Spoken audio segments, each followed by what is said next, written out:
तो hello student, welcome back to my channel Samrat academy. तो दोस्तों, मेरा नाम है आकाश और मेरे प्यारे विद्यार्थियों, आज की वीडियो वेरी मोस्ट इंपॉर्टेंट होने वाले हैं, क्योंकि क्लास 10th सामाजिक विज्ञान के दूसरा चैप्टर जो है भारत में राष्ट्रवाद, उसके हम महत्वपूर्ण प्रश्न करने वाले हैं। जैसा कि आप लोग जानते हैं कि हम लोग chapter wise most important question कर रहे हैं और सिलेबस में जल्द ही आप लोगों को मात्र 10 या 15 दिन में पूरा का पूरा सिलेबस खत्म कर दूंगा। आप टेंशन लेने की कोई जरूरत नहीं है, ठीक है। भारत में राष्ट्रवाद पहला चैप्टर था, यूरोप में राष्ट्रवाद में उसका बना दिया हूँ। आप लोग पूरा का पूरा मोस्ट इंपॉर्टेंट क्वेश्चन एक ही वीडियो में बनाया हूँ, नहीं देखें तो डिस्क्रिप्शन में लिंक मिलेगा, उसको जरूर देख लें। यह दूसरा चैप्टर है और आज की वीडियो में देखिए सभी महत्वपूर्ण प्रश्न एक ही वीडियो में इंक्लूड कर दिया गया, पूरा अच्छे से मैं बताने वाला हूँ। बहुविकल्पीय प्रश्न देखने वाले हैं, अति लघुत्तरीय प्रश्न देखने वाले हैं और लघुत्तरीय प्रश्न एंड दीर्घोत्तरीय प्रश्न, मतलब एक वीडियो कंप्लीट पूरा मोस्ट इंपोर्टेंट क्वेश्चन। इसके बाद दुनिया का कोई भी वीडियो देखने की जरूरत नहीं पड़ेगी आप लोगों को, ठीक है। एक ही वीडियो में सारे मोस्ट इंपोर्टेंट क्वेश्चन कवर हो जाएंगे। तो चलिए वीडियो स्टार्ट करते हैं। और 2022 बोर्ड एग्जाम में टारगेट हम लोग का 90+ है, आप लोग जानते हैं, ठीक है। टारगेट जो हम लोगों का है वो कितना परसेंट का है, 90+ मार्क्स का टारगेट है और उसको 100% अचीव हम लोग करेंगे, ठीक है। इस बार हम लोगों ने संकल्प बनाया और 100% होके भी रहेगा, इस प्रकार मैं तैयारी कराऊंगा। आप लोग टेंशन लेने की कोई जरूरत नहीं है, बस रेगुलर आप हमारे चैनल से तैयारी करते रहिए, ठीक है। वीडियो को शेयर कर दिए। इस वीडियो को हमने रखा है 500 लाइक का टारगेट, ठीक है। देखते हैं कब मेरा यह टारगेट पूरा होता है 500 लाइक का। तो आपके ही भरोसा में हूं कि आप लाइक को जरूर पहुंचाएंगे और चैनल पे नए हैं तो चैनल को जरूर से सब्सक्राइब कर लीजिएगा।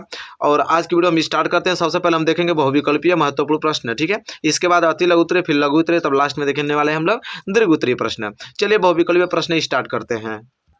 चलिए सबसे पहले है आपका बहुविकल्पीय प्रश्न। देखिए पहला प्रश्न है कि करो या मरो का नारा किसका था। वेरी मोस्ट इंपोर्टेंट ये क्वेश्चन, पहला ही बहुत महत्वपूर्ण प्रश्न है कि करो या मरो का नारा किसका था। सुभाष चंद्र बोस का, चंद्रशेखर आजाद का, भगत सिंह का कि महात्मा गांधी का। बताइए, वेरी मोस्ट इंपोर्टेंट क्वेश्चन है। करो या मरो का नारा किसका था। तो मेरे प्यारे विद्यार्थियों, ये करो या मरो का नारा महात्मा गांधी जी का था, ठीक है। इसलिए क्वेश्चन नंबर पहला का आंसर डी हो जाएगा। क्या महात्मा गांधी का नारा था करो या मरो। क्लियर हो गया, याद कर लीजिएगा ना इसको, बहुत मोस्ट इंपोर्टेंट है। दूसरा भी मोस्ट इंपोर्टेंट है, मतलब सब कुछ मोस्ट इंपोर्टेंट, जितना बताऊंगा सब मोस्ट इंपोर्टेंट ही है। भारत वापस आने पर गांधी जी ने पहला सत्याग्रह कहाँ किया था। कह रहे हैं कि जब भारत तो वापस आए गांधी जी, तो पहला सत्याग्रह कहाँ किया था उन्होंने। चंपारण में, बारदौली में, अहमदाबाद में कि खेड़ा में। बताइए, वेरी मोस्ट इंपोर्टेंट क्वेश्चन है कि भारत वापस आने पे गांधी जी ने पहला सत्याग्रह कहाँ किया था। वेरी मोस्ट इंपोर्टेंट है। चलिए बताइए कहाँ पे किया था। तो ऑप्शन ए, कहाँ किया था, चंपारण में। चंपारण में किया था, तो दूसरे का ऑप्शन ए हो जाएगा सही आंसर, ठीक है। चलिए तीसरा प्रश्न देखिए, वेरी मोस्ट इंपोर्टेंट है कि चंपारण सत्याग्रह में महत्वपूर्ण भूमिका किसने निभाई थी। चंपारण सत्याग्रह में महत्वपूर्ण भूमिका किसने निभाई थी। सरदार वल्लभ भाई पटेल ने, मोतीलाल नेहरू ने कि महात्मा गांधी ने कि जवाहरलाल नेहरू ने। तो इसमें सोचने समझने की क्या बात है, महात्मा गांधी ने ही। कौन, ऑप्शन सी क्वेश्चन के लिए राइट आंसर हो जाएगा, ठीक है। महात्मा गांधी ने अहम भूमिका निभाया चंपारण सत्याग्रह में, ठीक है। ये क्वेश्चन नंबर तीसरा का राइट आंसर सी है, ठीक है। चलिए क्वेश्चन नंबर 4 देखिए। क्वेश्चन नंबर 4, गांधी जी ने नमक सत्याग्रह कहाँ प्रारंभ किया था। वेरी मोस्ट इंपोर्टेंट क्वेश्चन है कि गांधी जी ने नमक सत्याग्रह कहाँ प्रारंभ किया था। बताइए, पोरबंदर में कि दांडी में, ठीक है, कि वर्धा में कि आपका ऑप्शन डी है चंपारण में। बताइए, वेरी मोस्ट इंपोर्टेंट है, आप लोगों को बताना है कि गांधी जी ने नमक सत्याग्रह कहाँ प्रारंभ किया था। तो इसके लिए राइट आंसर हो जाएगा ऑप्शन बी, कहाँ पे, दांडी में किया था। कहाँ, दांडी में। क्लियर। चलिए क्वेश्चन नंबर 5 देखिए, वेरी मोस्ट इंपोर्टेंट क्वेश्चन है कि गांधी जी ने दांडी यात्रा की थी रॉलेट एक्ट के विरोध में कि क्रिप्स प्रस्ताव के विरुद्ध में कि उत्तरदायी शासन की स्थापना हेतु कि ऑप्शन डी नमक कानून तोड़ने हेतु। बताइए, 4 ऑप्शन है ना, 4 ऑप्शन में से एक आंसर सही है। बताइए कि गांधी जी ने दांडी यात्रा की थी, ठीक है, किसके विरुद्ध में दांडी यात्रा की थी गांधी जी ने। तो बहुत ही प्यारा प्रश्न है और इंपॉर्टेंट क्वेश्चन, इसका उत्तर बताइए। तो इसका उत्तर हो जाएगा ऑप्शन नंबर डी, क्या, नमक कानून तोड़ने के लिए उन्होंने दांडी यात्रा शुरू किया था, नमक कानून तोड़ने के लिए, ठीक है।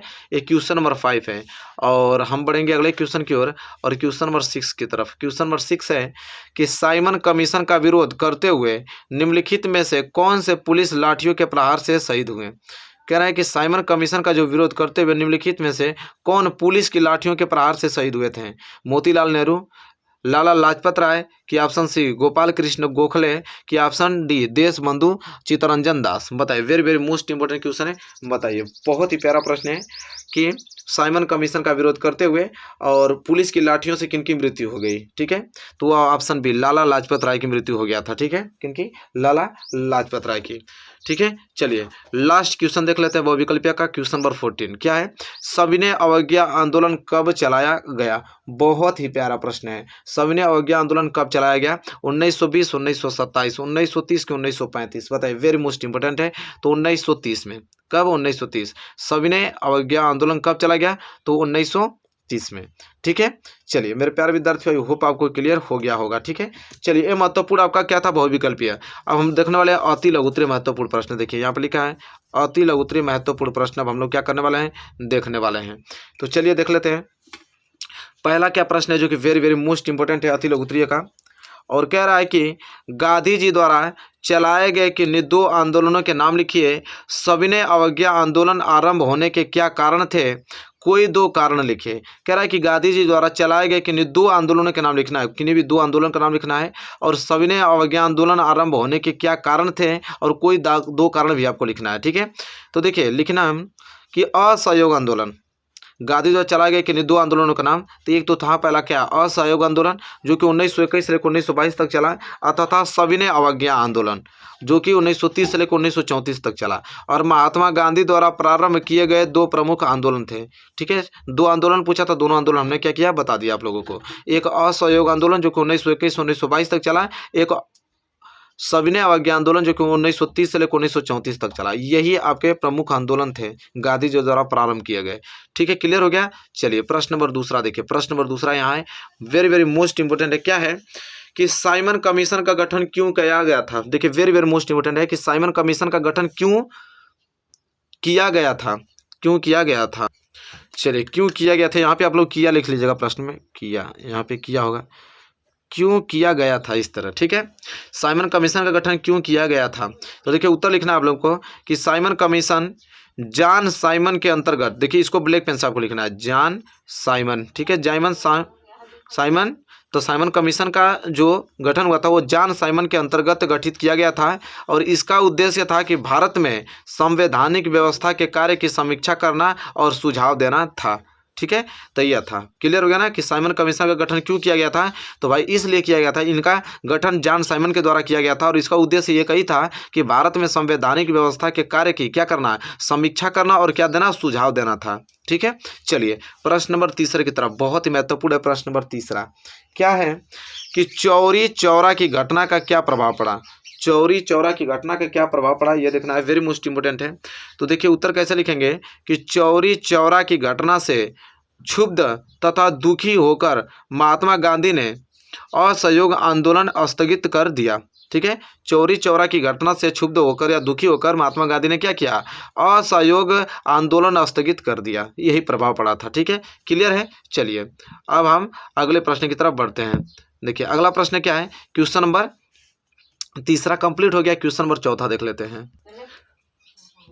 चलिए देख लेते हैं क्वेश्चन नंबर 4। देखिए question number 4 very very most important question है कि गांधी जी ने अपनी पुस्तक हिंद स्वराज में असहयोग आंदोलन के पक्ष में क्या तर्क दिया। ठीक है, बताना है आप लोगों को कि गांधी जी ने एक पुस्तक लिखा था हिंद स्वराज, जो कि पुस्तक का नाम था, उसमें उन्होंने असहयोग आंदोलन के पक्ष में क्या तर्क दिया था, ये हमको बताना है। ठीक है, तो चलिए देखिए कैसे लिखेंगे इसका कि गांधी जी ने अपनी पुस्तक हिंद स्वराज में असहयोग आंदोलन के पक्ष में तर्क दिए हैं। क्या दिए हैं? तो उन्होंने क्या है कि प्यार और अफसोस की शक्ति, प्यार और अफसोस की शक्ति एवं हथियारों की शक्ति असीम एवं अधिक प्रभावी है। हथियार एवं हिंसा हमेशा नुकसान करते हैं, वे कभी भी दया नहीं करते हैं। ठीक है, वे कभी भी दया नहीं करते हैं। देखिए उन्होंने कहा है कि जो प्यार की शक्ति और अफसोस की शक्ति है ये बहुत ही ज़्यादा हानिकारक होता है। ये प्यार की शक्ति और हथियार की शक्ति कभी भी दया नहीं करता है, वो हमेशा आपको क्या करेगा, नुकसान पहुंचाएगा। ठीक है, फिर यहाँ से लिखना है आप लोगों को कि गांधी जी का यह भी कहना था कि असहयोग आंदोलन जो है चरणबद्ध तरीके से आगे बढ़ना चाहिए। उन्होंने कहा था कि जो असहयोग आंदोलन है वो चरणबद्ध मतलब एक अच्छी तरीके से अच्छी सोच के साथ बढ़ना चाहिए था। ठीक है, यह तर्क दिया था उन्होंने अपने हिंद स्वराज पुस्तक में असहयोग आंदोलन के बारे में। क्लियर। चलिए क्वेश्चन नंबर 5वां देखिए, वेरी मोस्ट इंपोर्टेंट क्वेश्चन है। क्या है कि नमक सत्याग्रह गांधी जी ने क्यों चलाया था? बहुत ही प्यारा प्रश्न है, एग्जाम में बहुत बार एग्जाम में आया हुआ है प्रश्न है कि नमक सत्याग्रह गांधी जी ने क्यों चलाया था। चलिए देखिए क्या कह रहे हैं कि नमक सत्याग्रह गांधी जी ने क्यों चलाया था। तो देखिए आराम से देखते हैं कि नमक पर ब्रिटिश सरकार के एकाधिकार को समाप्त करने के लिए गांधी जी ने नमक सत्याग्रह चलाया था। कह रहा है कि जो नमक पर जो ब्रिटिश सरकार का अधिकार था, नमक पर ब्रिटिश सरकार का अधिकार था, उनके अधिकार को समाप्त करने के लिए ही गांधी जी ने नमक सत्याग्रह चलाया था। ठीक है। और उन्होंने 12 मार्च 1930 को क्या किया, उन्होंने 78 अनुयायियों के साथ, मतलब अपने अनुयायियों के साथ 78 लोग, अपने खुद और 77 लोग मिला के 78 लोगों के साथ गुजरात के तटीय शहर दांडिये के लिए साबरमती आश्रम से, देखिए इसको ब्लैक पेन से थोड़ा लिख लीजिएगा। ठीक है। ब्लैक पेन से हाईलाइटेड करके लिखेंगे ना तो एग्जामिनर समझ में आ जाएगा, उसका ध्यान यहीं जाएगा। ठीक है। इसी पे आप लोगों को नंबर दे देगा। जैसे 12 मार्च हुआ 1930, इसको हाईलाइटेड करना है। तो उन्होंने कहा कि 12 मार्च 1930 को 78 अनुयायियों के साथ गुजरात के तटीय शहर दांडिये साबरमती आश्रम से यात्रा शुरू की और जहां उन्होंने नमक कानून का उल्लंघन किया। ठीक है। तो देखिए इस प्रकार आपको मालूम चल गया कि नमक सत्याग्रह गांधी जी ने क्यों चलाया था। क्लियर है। तो यह आपको यहाँ से लेकर यहाँ तक अच्छे तरीके से नोट कर लेना है और बहुत ही अच्छा प्रश्न है, इसको याद करके ही जाइएगा मेरे प्यारे विद्यार्थियों, बहुत ही अच्छा स्कोर करके आप आएंगे। ठीक है। चलिए यह प्रश्न देखिए, प्रश्न तो और ही तगड़ा है। क्या कि पूना समझौता क्या था। वेरी वेरी मोस्ट इंपोर्टेंट प्रश्न है कि पूना समझौता क्या था। तो चलिए देखते हैं कि पूना समझौता क्या था। तो यह है कि दलितों के लिए अलग निर्वाचन क्षेत्रों की मांग के दूसरे गोलमेज सम्मेलन में महात्मा गांधी और डॉक्टर वी.आर. अम्बेडकर के मध्य मतभेद हुए। बाद में पूना समझौता 1931 के माध्यम से अम्बेडकर ने महात्मा गांधी के विचारों को मानकर अपनी सहमति दी। ठीक है। देखिए क्या उन्होंने कहा पूना समझौता के कि दलितों के लिए अलग निर्वाचन उन्होंने क्षेत्र का मांग किया था कि दलितों के अलग निर्वाचन क्षेत्र होने चाहिए। ठीक है। उन्हीं के सम्मेलन में महात्मा गांधी और डॉक्टर वी.आर. अम्बेडकर के मध्य क्या हुआ था, मतभेद हुआ था। अब बाद में उन्होंने एक समझौता किया, पूना समझौता, जो कि 1931 में अम्बेडकर ने महात्मा गांधी के विचारों को मानकर अपने क्या दे दिया था, वहाँ पे सहमति दे दिया था। ठीक है। तो यही है पूना समझौता। ठीक है। पूना समझौता में बताया गया था कि दलितों के लिए अलग निर्वाचन क्षेत्र उन्होंने मांग किया था। तो आई होप क्लियर हो गया होगा। प्रश्न number 6 very very most important है। ठीक है। प्रश्न नंबर 7 की तरफ बढ़ेंगे। सभी प्रश्न अगर आप तैयार कर लेते हैं तो 90% कोई रोक नहीं सकता है, गारंटी मैं देता हूं। आप एग्जाम हॉल में बैठ के जाके देख लीजिए, सभी प्रश्नों से मुलाकात होगी और इन सभी प्रश्नों का उत्तर आप लिख के आएंगे खुद। ठीक है। चलिए प्रश्न नंबर 7वां क्या है कि पूर्ण स्वराज की मांग को कब स्वीकार किया गया था। करा कि जो पूर्ण स्वराज की मांग था उसको कब स्वीकार किया गया था। तो उत्तर लिखना आपको कि दिसंबर 1929 में जवाहरलाल नेहरू की अध्यक्षता में कांग्रेस के लाहौर अधिवेशन में पूर्ण स्वराज की मांग को स्वीकार कर लिया गया था। कब? 1929 में, दिसंबर 1929 में जवाहरलाल नेहरू की अध्यक्षता में कांग्रेस के लाहौर अधिवेशन में क्या पूर्ण स्वराज की मांग को स्वीकार कर लिया गया था। क्लियर है। चलिए आई होप आपको क्लियर हो गया। तो ये कुछ महत्वपूर्ण आपके अति लघु उत्तरीय मैंने बता दिया। अब हम आगे चर्चा करेंगे लघु उत्तरीय महत्वपूर्ण प्रश्न की ओर। ठीक है। और उसके मोस्ट इंपोर्टेंट क्वेश्चन देखने वाले हैं, लघु उत्तरीय महत्वपूर्ण प्रश्न। देखिए क्या है लघु उत्तरीय महत्वपूर्ण प्रश्न का प्रश्न नंबर पहला कि नमक यात्रा की चर्चा करते हुए स्पष्ट करें कि यह उपनिवेशवाद के विरुद्ध प्रतिरोध का असरदार प्रतीक था। या तो ये प्रश्न को दो तरीके से पूछा जाता है कि नमक कानून ब्रिटिश सरकार का दमनकारी कदम था, कैसे स्पष्ट करें। ठीक है। पूरा नमक कानून जो चला गया था, ठीक है, उसको अच्छे तरीके से आप लोगों को एक्सप्लेन करके बताना है। तो चलिए देखिए 31 जनवरी 1930 को गांधी जी ने इरविन को एक पत्र लिखा। 31 जनवरी 1930 को गांधी जी ने इरविन को एक पत्र लिखा जिसमें उन्होंने 11 भागों का क्या किया था, उल्लेख किया था। और इसमें सबसे जो महत्वपूर्ण मांग था ना उनका, वो नमक कर को समाप्त करने के लिए बारे में था। 11 मांगों में उन्होंने सबसे महत्वपूर्ण मांग यही था आपका, नमक कर को समाप्त करने के लिए। नमक को अमीर गरीब सभी प्रयोग करते थे, यह भोजन का अभिन्न हिस्सा था, इसलिए नमक पर कर को ब्रिटिश सरकार का सबसे दमनकारी पहलू बताया था। 11 मार्च तक उनकी मांगें नहीं मानी गई तो 12 मार्च 1930 को गांधी ने 78 स्वयंसेवकों के साथ नमक यात्रा शुरू की और यह यात्रा साबरमती से कहाँ तक, दांडिया नामक गुजरात तटीय कस्बे में जाकर समाप्त होनी थी। और उन्होंने क्या किया देखिए 11 मार्च को उन्होंने फैसला नहीं आया तो 12 मार्च को उन्होंने क्या किया, 78 स्वयंसेवकों के साथ नमक यात्रा शुरू कर दिया। और यह यात्रा कहाँ तक थी कि साबरमती से दांडिया नामक गुजरात के तटीय कस्बे में जाकर समाप्त होनी थी। ठीक है, और 6 अप्रैल को वे दांडिया पहुंचे। कितने अप्रैल को? 6 अप्रैल को उन्होंने क्या किया? दांडिया पहुंचा और उन्होंने समुद्र का पानी उबालकर नमक बनाना शुरू कर दिया। और यह कानून का उल्लंघन था और यह उपनिवेशवाद के विरुद्ध प्रतिरोध का एक असरदार प्रतीक भी था। ठीक है, चलिए देखिए क्लियर हो गया ना प्रश्न, वेरी वेरी मोस्ट इंपोर्टेंट था। ठीक है, तो आई होप क्लियर हो गया आप लोगों को। अब हम बात करेंगे प्रश्न नंबर दूसरे की तरफ। तो ये दांडिया नामक गुजरात तटीय कस्बे में जाकर समाप्त होनी थी। तो 6 अप्रैल को वे दांडिया पहुंचे और उन्होंने समुद्र का पानी उबालकर नमक बनाया, जो कि यह क्या था? उन्होंने कानून के उल्लंघन किया था। तो क्लियर होगा नमक कानून के बारे में, तो हमने बहुत अच्छे तरीके से आप लोगों को बता दिया। ठीक है, प्रश्न नंबर दूसरे की तरफ बढ़ेंगे। अब बढ़ चलेंगे अगले प्रश्न की तरफ, प्रश्न नंबर दूसरे की तरफ। ठीक है, प्रश्न नंबर दूसरा देखिए क्या है कि दो तरीके से क्वेश्चन पूछता है कि गांधी जी ने असहयोग आंदोलन क्यों स्थगित कर दिया, या तो पूछता है कि वर्ष 1922 में गांधी जी ने असहयोग आंदोलन क्यों स्थगित किया। ठीक है, दोनों तरीके से प्रश्न पूछा जाता है। तो चलिए इसका उत्तर देख लेते हैं। तो चलिए उत्तर में लिखेंगे कि 5 फरवरी 1922 को उत्तर प्रदेश के गोरखपुर जिले के चौरी चौरा नामक एक छोटे से गांव में असहयोग आंदोलन के दौरान एक जुलूस निकाला जा रहा था। ठीक है, कह रहा है कि 5 फरवरी 1922 को उत्तर प्रदेश में एक गोरखपुर जिला है, वहाँ पे चौरी चौरा नामक एक छोटा सा गांव है, वहीं पे असहयोग आंदोलन के दौरान एक क्या निकाला जा रहा था? जुलूस निकाला जा रहा था। और इसका नेतृत्व कर रहे लोगों पर पुलिस के जवानों ने क्या कर दिया? लाठीचार्ज कर दिया। बहुत उन्होंने गलत किया। ठीक है, इसका नेतृत्व कर रहे लोगों पे पुलिस कर्मचारियों ने लाठीचार्ज कर दिया, जिससे भीड़ क्या हुई? आक्रोशित हो गई। वहाँ की भीड़ क्या हो गई? आक्रोशित हो गई। तथा उसने पुलिस बल पर क्या कर दिया? हमला कर दिया। और पुलिस के जवान अपनी जान बचाने को थाने में क्या हुए? छिप गए। और प्रदर्शनकारियों ने सभी ने मिलकर थाने को क्या कर दिया? घेर कर जला दिया। थाने को घेर कर क्या कर दिया? जला दिया, जिसमें एक थानेदार और 22 पुलिस के जवान जलकर क्या हो गए? मर गए। और इस घटना से गांधी जी अत्यंत दुखी हुए। जब एक थानेदार 22 पुलिस कर्मचारियों मर गए, तो इसी घटना को देखकर गांधी जी अत्यंत दुखी हुए और उन्होंने असहयोग आंदोलन को वापस लेने की घोषणा कर दी। गांधी जी के इस निर्णय की अनेक नेताओं ने भी क्या किया था? आलोचना किया था, किंतु गांधी जी पे कोई इफेक्ट नहीं पड़ा। उन्होंने अपने निर्णय पे क्या हुए? अड़िग रहे, अपने निर्णय पर अड़े ही रहे। ठीक है, तो आई होप आपको प्रश्न नंबर दूसरा तो क्लियर हो गया होगा। इसमें क्या था? बहुत अच्छे तरीके से हमने बता रखा है और आपके दिमाग में चल भी रहा होगा। कभी भी कोई पूछेगा आराम से बता दीजिएगा। ठीक है, एग्जाम में जाइएगा, पूछेगा आराम से लिख लीजिएगा। तो आई होप आपको क्लियर हो गया होगा, इसमें कोई डाउट नहीं होना चाहिए। प्रश्न नंबर तीसरा वेरी मोस्ट इंपोर्टेंट प्रश्न है। क्या है कि रॉलेट एक्ट क्या था? बहुत ही प्यारा प्रश्न है। इस बार तो कोई रोक नहीं सकता आपको 90% लाने के लिए। बस जो प्रश्न बता रहा हूँ ना, बस उसको अच्छे से पढ़ के जाइए। ठीक है, रॉलेट एक्ट क्या था, उसका विरोध कैसे किया गया, क्या परिणाम हुआ, चलिए बहुत अच्छे तरीके से मैं बताने वाला हूँ कि रॉलेट एक्ट होता क्या है, उसमें वो चलाया गया था क्या। ठीक है, तो चलिए देखते हैं रॉलेट एक्ट क्या था। बहुत मज़ेदार टॉपिक है। देखिए, भारतीय के व्यापक विरोध के पश्चात, कह रहा है कि भारतीयों के व्यापक विरोध के पश्चात वर्ष 1919 में रॉलेट एक्ट पारित किया गया था। पहली बात तो आपको याद रखना पड़ेगा कि 1919 में रॉलेट एक्ट को क्या किया था? पारित किया गया था।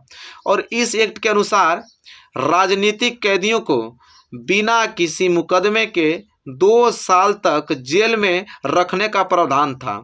इस एक्ट में नो अपील, नो वकील, नो दलील का प्रावधान था। अर्थात किसी भी व्यक्ति को महज संदेश के आधार पर बिना कारण बताए गिरफ्तार किया जा सकता था। मेरे प्यारे विद्यार्थियों, जो ये एक्ट था रॉलेट एक्ट, अगर आप पे शक लग जा रहा था कि हाँ भाई इन्होंने ये गलती काम किया होगा, सिर्फ शक के आधार पर आपको पकड़कर 2 साल जेल में बंद कर दिया जा रहा था इस एक्ट के अनुसार, रॉलेट एक्ट के अनुसार। ठीक है, चलिए आगे पढ़ेंगे। गांधी जी ने इस एक्ट को काला कानून बताकर इसका विरोध किया। रॉलेट एक्ट को गांधी जी ने क्या बताया? काला कानून बनाकर उसका विरोध किया था। रॉलेट एक्ट के विरोध में 6 अप्रैल 1919 को गांधी जी, ठीक है, गांधी जी यहाँ तक लिख लीजिए पहले, गांधी जी के नेतृत्व में अहिंसक आंदोलन चलाया गया, जिसमें जगह जगह जुलूस एवं हड़तालें की गई। जगह जगह पे जुलूस निकाला गया, हड़तालें की गई। सरकार के दमनकारी कानून के विरोध में लोग बड़ी संख्या में 13 अप्रैल 1919 को पंजाब के अमृतसर जलियांवाला बाग में एकत्रित हुए। कब? 13 अप्रैल 1919 में पंजाब के अमृतसर के जलियांवाला बाग में एकत्रित हुए थे और एकत्रित लोगों ने रॉलेट एक्ट का जमकर क्या किया था? विरोध किया था। और साथ ही लोगों ने उन नेताओं की रिहाई की मांग करने लगे जो इस एक्ट के विरोध करने के कारण गिरफ्तार किए गए थे। मतलब जो रॉलेट एक्ट चलाया था तो बहुत सारे नेताओं को ना शक के आधार पर उनको गिरफ्तार कर लिया गया था। तो उनके रिहाई के लिए भी उन्होंने मांग, जो लोग इस आए थे आंदोलन में, उस लोगों ने मांग किया था कि नहीं भाई उन नेताओं को भी छोड़िए, ठीक है, जो बिना बेमतलब के, बिना बेगुनाह के उस जेल में बंद हैं उनको भी रिहा कीजिए, ठीक है, ये उन्होंने किया। चलिए, गिरफ्तार किए गए थे। अब देखिए आगे क्या है। पंजाब के तत्कालीन पुलिस ऑफिसर, जो पंजाब के उस समय पुलिस अफसर थे तत्कालीन, जनरल डायर ने उस मैदान के सभी रास्ते को बंद करवा दिया तथा अपने सिपाहियों को गोली चलाने का क्या दे दिया? आदेश दिया। और इस घटना में सैकड़ों लोग मारे गए। और रॉलेट एक्ट एवं जलियांवाला बाग हत्याकांड के पश्चात ही गांधी जी ने पूरे देश में क्या किया? असहयोग आंदोलन प्रारंभ करने का क्या कर लिया? फैसला किया था, ठीक है, उन्होंने फैसला कर लिया। कब? रॉलेट एक्ट और जलियांवाला बाग हत्याकांड को देखते हुए उन्होंने असहयोग आंदोलन को क्या किया? प्रारंभ कर लिया। तो आई होप आपको रॉलेट एक्ट क्या था, इसका विरोध कैसे किया गया, क्या परिणाम निकला, बहुत अच्छे तरीके से हमने लिख के बताया आप लोगों को। बस आपको नोट करके यही चीज़ें याद करके बोर्ड एग्जाम में चले जाना। ये सभी प्रश्नों से मुलाकात होगी, मैं जानता हूँ आप लोगों को, ठीक है, बस आप पढ़ के जाइए, बहुत ही अच्छा पेपर जाएगा आप लोगों का, बहुत ही अच्छा स्कोर भी करके आने वाले हैं आप लोग। चलिए, प्रश्न नंबर चौथा है कि पूना पैक्ट पर किसके हस्ताक्षर हुए? उसके 2 शर्तें लिखिए। देखिए, वेरी वेरी मोस्ट इंपोर्टेंट है ये क्वेश्चन कि पूना पैक्ट पर किसके हस्ताक्षर हुए, उसकी 2 शर्तें लिखना है। तो चलिए देखते हैं। तो पूना पैक्ट पर डॉक्टर BR अम्बेडकर तथा महात्मा गांधी द्वारा पूना की यरवदा जेल में 24 दिसंबर 1932 को सहमति बनी थी। देखिए, पूना पैक्ट पर हस्ताक्षर किसके हुए? एक तो डॉक्टर BR अम्बेडकर जी के हुए थे और दूसरा महात्मा गांधी जी के। फिर कह रहा है कि यरवदा जेल में 24 सितंबर 1932 को सहमति बनी थी। इस पर मदन मोहन मालवीय तथा अम्बेडकर ने हस्ताक्षर किए थे, ठीक है। देखिए यहाँ पे हस्ताक्षर कौन किया था? मदन मोहन मालवीय और डॉक्टर BR अम्बेडकर ने हस्ताक्षर किया था। लेकिन हाँ, 24 सितंबर 1932 को सहमति बनी थी किनके बीच? डॉक्टर BR अम्बेडकर और महात्मा गांधी के बीच सहमति बनी थी। लेकिन हस्ताक्षर किसके हुए? मदन मोहन मालवीय तथा अम्बेडकर ने हस्ताक्षर किए थे। पूना पैक्ट की निम्न शर्तें थीं। क्या शर्त था? पहला कि राज्य विधायिका में दलित वर्गों को 147 सीटें प्रदान करना। दूसरा, आरक्षित सीटों पर निर्वाचन संयुक्त निर्वाचन मंडल द्वारा किया जाएगा। और गांधी जी इस जो पैक्ट से क्या थे? असंतुष्ट थे, ठीक है, इस पैक्ट से क्या थे? इस पैक्ट से असंतुष्ट नहीं थे। गांधी जी दलितों को हिंदुओं से अलग नहीं मानते थे। गांधी जी जो थे वो हिंदुओं से अलग नहीं मानते थे, परंतु अंबेडकर उनके लिए पृथक निर्वाचन की मांग पर अड़े रहे।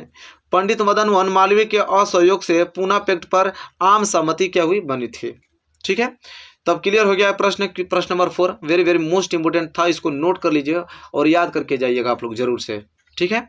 इसके बाद प्रश्न नंबर 5वां जो है बहुत ही प्यारा प्रश्न है और बहुत ही ज़्यादा वेरी वेरी मोस्ट इंपोर्टेंट प्रश्न है कि साइमन कमीशन की रिपोर्ट से कांग्रेस क्यों असंतुष्ट थी? कांग्रेस ने किस नई नीति की घोषणा की? तो चलिए देखते हैं साइमन कमीशन क्या होता है। तो कह रहा है कि वर्ष 1927 में साइमन कमीशन जॉन साइमन की अध्यक्षता में गठित किया गया था। वर्ष 1927 में जो साइमन कमीशन था वो जॉन साइमन की अध्यक्षता में क्या किया गया था? गठित किया गया था। और इस कमीशन में गठित करने का मुख्य उद्देश्य जो था वो भारत में संवैधानिक व्यवस्था के कार्य की समीक्षा करना और आवश्यक सुझाव देना था। कांग्रेस सहित भारतीय नेताओं ने साइमन कमीशन का विरोध किया। कांग्रेस के सहित भारतीय जितने भी नेता थे सभी साइमन कमीशन का विरोध किया था, क्योंकि इसमें कोई भारतीय सदस्य शामिल नहीं था। और साइमन कमीशन वर्ष 1928 में भारत आया था। साइमन कमीशन कब आया था? 1928 में भारत आया था। और मुस्लिम लीग ने भी इसका विरोध किया था। भारतीय नेताओं का मानना था कि भारतीयों के भविष्य का फैसला अंग्रेजों के हाथों में कैसे सौंपा जा सकता है। भारतीयों के भविष्य का जो फैसला करने का अधिकार है वो केवल भारतीयों के हाथों में सुरक्षित होना चाहिए। अच्छा, सुरक्षित है। कांग्रेस ने संवैधानिक व्यवस्था के कार्य ही समीक्षा करने हेतु मोतीलाल नेहरू की अध्यक्षता में एक आयोग का गठन किया। देखिए क्या है कि कांग्रेस ने संवैधानिक व्यवस्था कार्य की समीक्षा करने हेतु उन्होंने मोतीलाल नेहरू की अध्यक्षता में एक आयोग का क्या किया था? गठन किया था और आयोग के द्वारा दी गई सिफारिशों के आधार पर कांग्रेस ने पूर्ण स्वराज की मांग की थी। आयोग के द्वारा सिफारिशों के आयोग जो बैठा था वहाँ पे उसके बहुत ही ज़्यादा सिफारिश करने के आधार पर कांग्रेस ने क्या था, पूर्ण स्वराज की मांग की घोषणा किया था। ठीक है, तो यहाँ पे पूर्ण स्वराज की मांग की थी।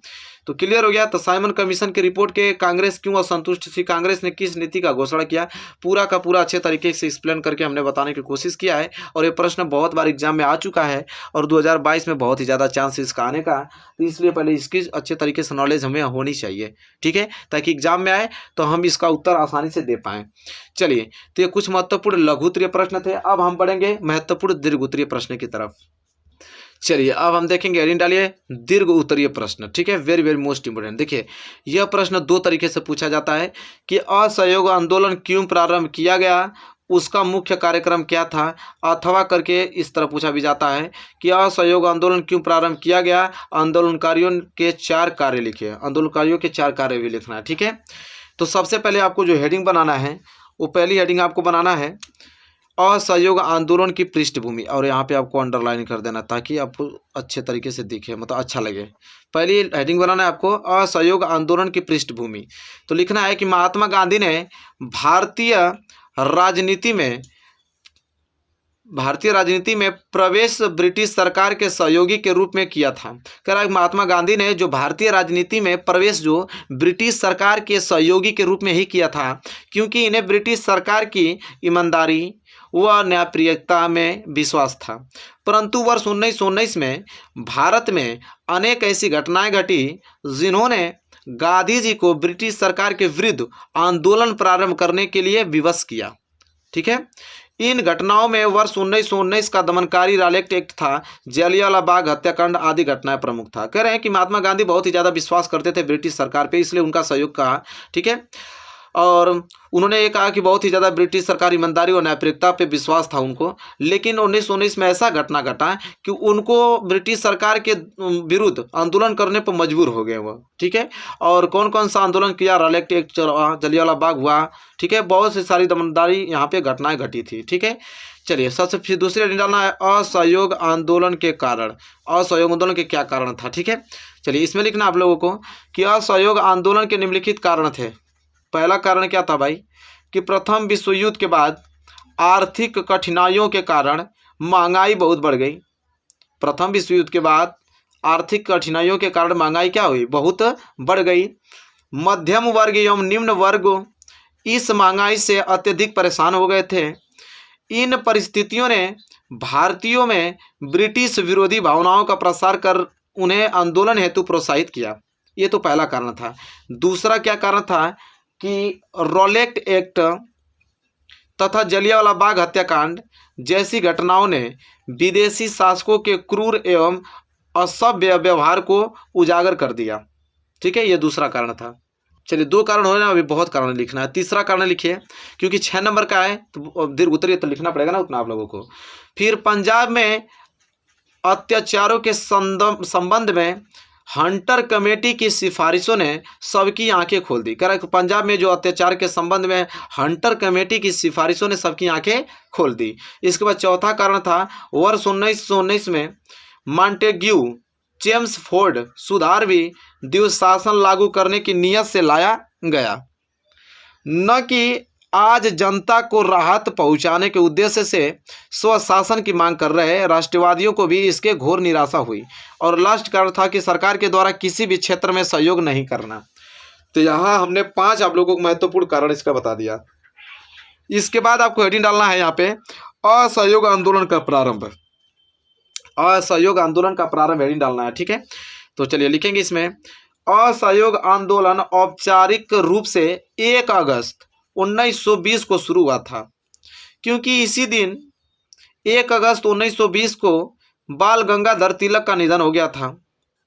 कांग्रेस ने गांधी जी इस योजना को स्वीकार कर लिया। कांग्रेस ने गांधी जी की इस योजना को क्या कर लिया, स्वीकार कर लिया। और जब वह ब्रिटिश सरकार ने कांग्रेस की मांगों को मानने से इनकार कर दिया तथा जून 1920 में इलाहाबाद में सर्वदलीय सभा ने विदेशी स्कूलों, कॉलेजों और न्यायालयों आदि के बहिष्कार का कार्यक्रम बनाया, तब सितंबर 1920 में कांग्रेस ने कलकत्ता में एक विशेष सत्र बुलाया और इसमें अहिंसात्मक असहयोग आंदोलन जिसका अंतिम लक्ष्य स्वराज्य था शुरू करने का प्रस्ताव पारित किया। कब? 1920 में। ठीक है, कलकत्ता में एक विशेष सत्र बुलाकर और वहीं पे अहिंसात्मक सहयोग आंदोलन का जो अंतिम लक्ष्य स्वराज्य था उसको शुरू करने का प्रस्ताव पारित किया था। इसके बाद नेक्स्ट हेडिंग आपकी रहेगी आंदोलन की वापसी। मतलब ये आंदोलन समाप्त हो गया था, आंदोलन फिर वापस आया। कब? तो 5 फरवरी 1922 को संयुक्त प्रांत के गोरखपुर जिले, जो कि गोरखपुर के जिले अब तो उत्तर प्रदेश, वर्तमान उत्तर प्रदेश में है, के चौरी चौरा नामक स्थान पर आंदोलनकारियों के जुलूस पर पुलिस ने गोलियां चलाई, जिस कारण भीड़ जो हुई आक्रोशित हो गई और पुलिस थाने में आग लगा दी गई, जिसमें एक थानेदार समेत 22 सिपाहियों को जिंदा जला दिया गया। इस हिंसक घटना से गांधी जी ने दुखी होकर आंदोलन क्या किया? वापस लेने का निर्णय लिया और गांधी जी ने 12 फरवरी को बारदौली में कांग्रेस कार्य समिति की एक बैठक बुलाई, जिसमें चौरी चौरा कांड के कारण सामूहिक सत्याग्रह व असहयोग आंदोलन स्थगित करने का प्रस्ताव पारित किया गया। ठीक है, इसके बाद ये तो असहयोग आंदोलन की वापसी हो गया। ठीक है, अब आंदोलन के परिणाम क्या निकला, इसको हेडिंग डाल के लिखना है। ठीक है, आंदोलन के परिणाम, तब जाके 6 नंबर आपको पूरा का पूरा मिलेगा। ठीक है, आंदोलन के परिणाम में लिखना है, वस्तुतः यह देश का पहला राष्ट्रीय आंदोलन था, जिसने समाज के सभी वर्गों जैसे किसानों, शिक्षकों, छात्रों, महिलाओं और व्यापारियों को साथ लाने का काम किया था। इससे वास्तविक जनाधार प्राप्त हुआ क्योंकि यह तेजी से देश के सभी हिस्सों में फैल गया। इस आंदोलन ने लोगों में राष्ट्रीय एकता का भाव जगाया एवं देश की आज़ादी के लिए त्याग करने की भावना को जागृत भी किया। ठीक है, तब जाके पहला प्रश्न तैयार हुआ आप लोगों का, वेरी वेरी मोस्ट इंपोर्टेंट था, और तब जाके 6 नंबर मिलेगा, क्योंकि 6 नंबर मतलब कम से कम 2 पन्ना में तो लिखना पड़ेगा, 2 पन्ना में तो 4 पेज में लिखना ही पड़ेगा, तब तो जाके एग्जामिनर 6 नंबर आपको देगा। ठीक है, तो चलिए इतना ही आपको याद करना पड़ेगा, लिखना पड़ेगा एग्जाम में। तो ये सभी हेडिंग आप याद कर लीजिए, हेडिंग सही लिखकर आप इसमें अपने दिमाग से लिख सकते हैं। ठीक है, बस कहानी आपको याद होनी चाहिए। चलिए प्रश्न नंबर दूसरा, जो कि वेरी वेरी मोस्ट इंपोर्टेंट है। क्या है प्रश्न नंबर दूसरा? कि महात्मा गांधी के सत्याग्रह पर एक निबंध लिखना है। वो बहुत बार एग्जाम में पूछा गया है कि पूछ देता है डायरेक्ट आपको 6 नंबर के लिए कि महात्मा गांधी के सत्याग्रह पर एक निबंध लिखिए। तो चलिए देखते हैं कैसे लिखेंगे इसका निबंध। तो लिखना है उत्तर में कि महात्मा गांधी जनवरी 1915 में दक्षिण अफ्रीका से भारत लौटे। महात्मा गांधी जनवरी 1915 में दक्षिण अफ्रीका से भारत लौटे और भारत लौटने से पूर्व उन्होंने दक्षिण अफ्रीका में एक तरह से नए आंदोलन के माध्यम से वहाँ की जो नस्लभेदी सरकार से सफलतापूर्वक लोहा लिया था और इस पद्धति को सत्याग्रह आंदोलन कहा जाता है। सत्याग्रह के विचार में सत्य की शक्ति पर आग्रह और सत्य की खोज पर विशेष बल दिया जाता था और सत्याग्रह का अर्थ यह था कि यदि आपका जो उद्देश्य सच्चा है और आपका संघर्ष अन्याय के विरुद्ध है तो उद्दीपन से मुकाबला करने हेतु आपको किसी शारीरिक बल की आवश्यकता नहीं है। प्रतिरोध की भावना या आक्रामकता का सहारा लिए बिना सत्याग्रही केवल अहिंसा के सहारे भी अपने संघर्ष में क्या हो सकते हैं, सफल हो सकता है। ठीक है, महात्मा गांधी के सत्य एवं अहिंसा के आधार पर आंदोलन और विरोध का तरीका सत्याग्रह के रूप में जाना जाता है और उन्होंने अहिंसा के माध्यम से विरोध का कारगर तरीका बताया। वर्ष 1915 में दक्षिण अफ्रीका से भारत लौटने के पश्चात गांधी ने वर्ष 1917 में बिहार के चंपारण में अपना सत्याग्रह चलाया। 1917 में कहाँ किया? बिहार के चंपारण में अपना सत्याग्रह चलाया और इस अभियान में गांधी जी पूरी तरह से क्या हो गए, सफल रहे। वर्ष 1918 में गांधी जी ने गुजरात के खेड़ा जिले में किसान आंदोलन चलाया, जिसमें किसानों का अंग्रेज सरकार का कर वसूली के विरुद्ध एक सत्याग्रह था। गांधी जी का सत्याग्रह आंदोलन एक दार्शनिक विचारधारा का परिचायक माना जाता है। ठीक है, आई होप आपको प्रश्न नंबर दूसरा क्लियर हो गया होगा। इसको बस आप लिख के और अच्छे तरीके से अपने दिमाग में फिट करके आपको एग्जाम में पहुंचना है। बहुत ही महत्वपूर्ण, यह सभी प्रश्न में डिस्कस कर रहा हूं। ठीक है, एग्जाम में एकदम आना तय है इन प्रश्नों का। चलिए प्रश्न नंबर तीसरा देखिए, वेरी वेरी मोस्ट इंपोर्टेंट प्रश्न है। प्रश्न नंबर तीसरा क्या है? प्रश्न नंबर तीसरा कि सविनय अवज्ञा आंदोलन किन परिस्थितियों में प्रारंभ किया गया, इसका क्या प्रभाव पड़ा। तो चलिए सविनय अवज्ञा आंदोलन पहले हेडिंग डालिए, लिखिए इसमें कि सविनय अवज्ञा का अर्थ है विनम्रता पूर्वक आज्ञा या कानून की अवहेलना करना। सविनय अवज्ञा गांधी जी की आंदोलन की विशेषता रही है। इसके अंतर्गत विनम्र तथा अहिंसक होकर सरकारी कानूनों का उल्लंघन किया जाता है और 1930 में महात्मा गांधी ने सविनय अवज्ञा आंदोलन प्रारंभ किया था। इसके लिए उन्होंने नमक सत्याग्रह की शुरुआत की। ठीक है, इसको लिस्ट को हटाता हूँ। नमक सत्याग्रह की शुरुआत की महात्मा गांधी के द्वारा 12 मार्च और 1930 को ऐतिहासिक नमक सत्याग्रह शुरुआत की। महात्मा गांधी के द्वारा 12 मार्च 1930 को ऐतिहासिक नमक सत्याग्रह शुरू करने का निश्चय किया गया और उन्होंने 12 मार्च को साबरमती आश्रम से अपने 78 समर्थकों के साथ दांडी के लिए पद यात्रा प्रारंभ किया और 6 अप्रैल को गांधी जी ने नमक बनाकर कानून को क्या कर दिया, तोड़ दिया। इसके बाद हेडिंग आपको डालना है उसी में, सविनय अवज्ञा आंदोलन का प्रारंभ कहाँ से प्रारंभ होता है। ठीक है, तो सविनय अवज्ञा आंदोलन का प्रारंभ 12 मार्च 1930 को प्रसिद्ध कहाँ पे, दांडिया मार्च के साथ आरंभ हुआ। इस कार्यक्रम के अनुसार गांधी जी को साबरमती आश्रम से 240 किलोमीटर दूर स्थित दांडिया समुद्र तट पर नमक कानून का उल्लंघन करना था और वह 6 अप्रैल 1930 को गांधी जी ने दांडिया पहुंचकर समुद्र तट से थोड़ा सा नमक उठाकर अशांतिपूर्ण और अहिंसात्मक ढंग से नमक कानून का उल्लंघन किया और इस आंदोलन में हजारों लोगों ने भाग लिया और इस आंदोलन को समाप्त करने के लिए अंग्रेजों के द्वारा दमन चक्र चलाया गया और कांग्रेस को गैर कानूनी संस्था घोषित कर दिया गया तथा 15 मई को क्या हुआ कि गांधी जी को गिरफ्तार कर लिया गया और इसी बीच तत्कालीन वायसराय एवं गांधी जी के मध्य समझौता हुआ और समझौते के अनुसार गांधी जी ने दूसरे गोलमेज सम्मेलन में भाग लेना एवं आंदोलन बंद करना स्वीकार कर लिया। इस प्रकार वर्ष 1931 में सविनय अवज्ञा आंदोलन को कुछ समय के लिए स्थगित कर दिया गया। कुछ समय के लिए क्या कर दिया गया, स्थगित कर दिया गया। इसके बाद जो हेडिंग आपको डालना है वो है आंदोलन की प्रगति तथा समाप्ति कि आंदोलन की कब समाप्ति हुआ।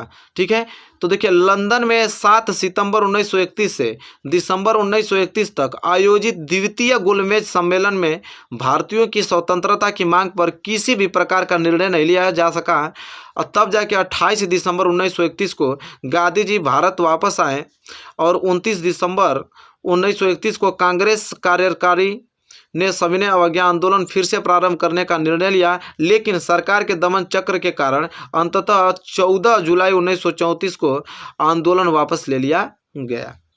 ठीक है, तो यहाँ तक इसमें आपको लिख देना है और लास्ट हेडिंग आपको बताना है कि आंदोलन के परिणाम क्या निकले। तो सविनय अवज्ञा आंदोलन के निम्नलिखित परिणाम हुए थे, कौन कौन। तो पहला परिणाम हुआ कि इस आंदोलन में इस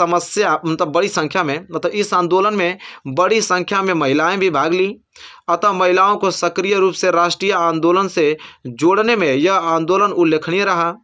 किसानों एवं मजदूर वर्ग ने भी इसमें व्यापक भागीदारी निभाई।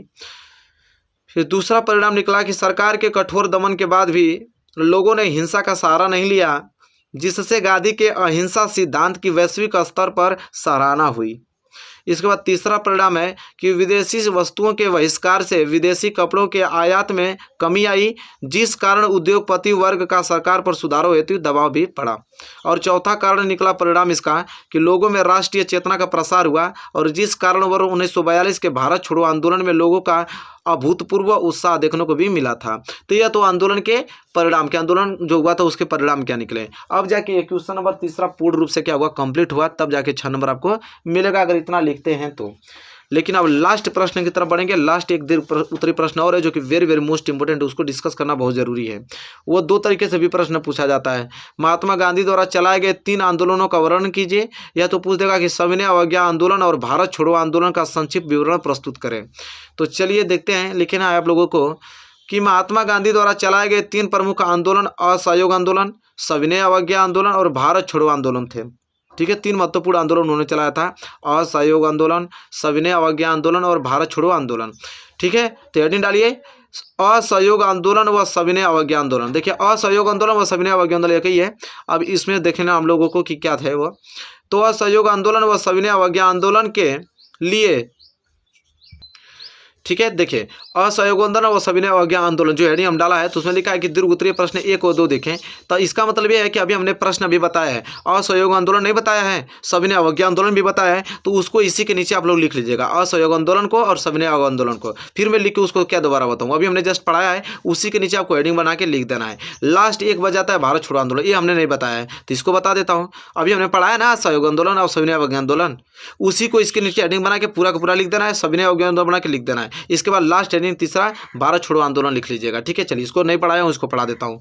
तो भारत छोड़ो आंदोलन क्या है, तो देखिए यह है कि 8 अगस्त 1942 को भारतीय राष्ट्रीय कांग्रेस ने मुंबई, जो कि वर्तमान में मुंबई कहते हैं, के ग्वालियर टैंक मैदान में हुए अधिवेशन में ऐतिहासिक भारत छोड़ो प्रस्ताव पास किया गया। इस आंदोलन की सफलता के लिए महात्मा गांधी ने लोगों को करो या मरो का मंत्र दिया था। ब्रिटिश सरकार को तत्काल भारत छोड़ो चले जाने की चेतावनी थी और 8 अगस्त को रात्रि में भारत छोड़ो प्रस्ताव पास होते ही आंदोलन की शुरुआत हो गई और ब्रिटिश सरकार ने भी तत्काल प्रतिक्रिया करते हुए महात्मा गांधी समेत कांग्रेस के लगभग सभी शीर्ष नेताओं को गिरफ्तार कर नज़रबंद कर दिया गया या जेल में डाल दिया। अतः यह आंदोलन एक प्रकार से नेतृत्वहीन, अराजक एवं हिंसक हो गया और आंदोलन के समय अनेक स्थानों जैसे बलिया, सतारा एवं तमलुक आदि स्थानों पर ब्रिटिश सरकारों को हटाकर समांतर सरकारें भी स्थापित की गईं और सरकार ने बल प्रयोग कर आंदोलन का दमन करना प्रारंभ कर दिया। और हालांकि आंदोलन का दमन कर दिया गया, किंतु इस आंदोलन ने ब्रिटिश राज की जड़ें हिलाकर क्या किया था, रख दिया था। तो यह प्रश्न number 14 very very most important question था। आई होप क्लियर हो गया होगा। इसमें आपको ऐड करना है तो सिर्फ यह असहयोग आंदोलन आप लोग हेडिंग डाल के लिख लीजिएगा और सविनय अवज्ञा आंदोलन हेडिंग डाल के लिख लीजिएगा। लास्ट में भारत छोड़ो आंदोलन, क्योंकि गांधी द्वारा चलाए 3 आंदोलनों को पूरा लिखना था, तो एक में लिख दिया हूँ, 2 हमने बताया ही था, तो इसको लिखूँ क्या दोबारा, फिर आप लोग लिख लीजिएगा अपने से। क्लियर हो गया ना, तब जाके आप लोगों को 6 नंबर मिलेगा। तो मेरे प्यारे विद्यार्थियों, भारत में राष्ट्रवाद का ये चैप्टर संपूर्ण रूप से हमने क्लियर कर रखा है। वेरी वेरी मोस्ट इंपोर्टेंट, सभी इंक्लूड कर दिया है। इससे बाहर अब क्वेश्चन बोर्ड एग्जाम में बाहर नहीं जाएगा। ठीक है, अच्छे से याद कर लीजिए इसको। मेरे प्यारे विद्यार्थी, वीडियो आपको कैसे लगे बताइए। वीडियो पसंद है तो प्लीज़ लाइक कीजिए और चैनल पर नए तो चैनल को सब्सक्राइब करके बेल आइकन को प्रेस कर लीजिए। मिलेंगे एक प्यारे से नेक्स्ट वीडियो में, तब तक के लिए धन्यवाद।